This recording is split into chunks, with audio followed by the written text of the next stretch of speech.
Technology ಇಷ್ಟು ದೂರ ಬರೋದಕ್ಕೆ ಇಷ್ಟೊಂದು ಬ್ರೋ. ನಾನು ಈ ಮ್ಯಾಪ್ ತೋರಿಸ್ತಿದೆಯಲ್ಲ ಹಂಗೋಗಲ್ಲ ನಾನು. ಇದು ಹಿಂಗೆಲ್ಲ ಹೋಗಿ ಹಿಂಗೆಲ್ಲ ಬಂದು ಆಮೇಲೆ ಹಿಂದೆ ಮತ್ತೆ ವಾಪಸ್ ಹಿಂಗೆ ಬರುತ್ತೆ. ಅದರಲ್ಲಿ ಈ ಸಂದಿಗೆ ಹೋಗ್ಬಿಟ್ಟು ಹಿಂಗೆ ಬಂದ್ಬಿಡೋಣ ರೈಟ್ಗೆ.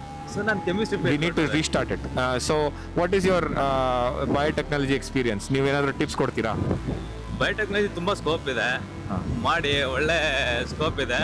ಅದ್ರಲ್ಲಿ ನಾವು ಬಯಾಲಜಿ ಡಿಪಾರ್ಟ್ಮೆಂಟ್ ಮೈಕ್ರೋ ಬಯಾಲಜಿಗೆ ಹೋಗ್ತು ಅಂದ್ರೆ ಅದ್ರ ಒಳ್ಳೆ ಗ್ರೋತ್ ಇರುತ್ತೆ, ಅಬ್ರಾಡ್ ಹೋಗೋ ಚಾನ್ಸಸ್ ಇರುತ್ತೆ. ಇಲ್ಲಿ ಏನಾದ್ರು ಪ್ರಾಜೆಕ್ಟ್ ಏನಾದ್ರು ಸಿಕ್ಕಿದ್ರೆ ದೊಡ್ಡ ದೊಡ್ಡ ಕಂಪ್ನಿಗಳಲ್ಲಿ ಮುಂದೆ ಅಬ್ರಾಡ್ಗೆಲ್ಲ ಹೋಗೋದಕ್ಕೆ ಚಾನ್ಸಸ್ ಇರುತ್ತೆ ತುಂಬಾ.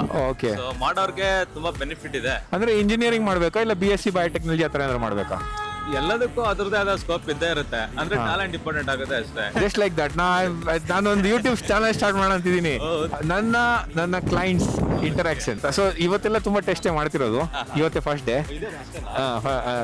ಅದಕ್ಕಾಗಿ ನಿಮ್ದು ಎಲ್ಲಿ ಎಜುಕೇಶನ್?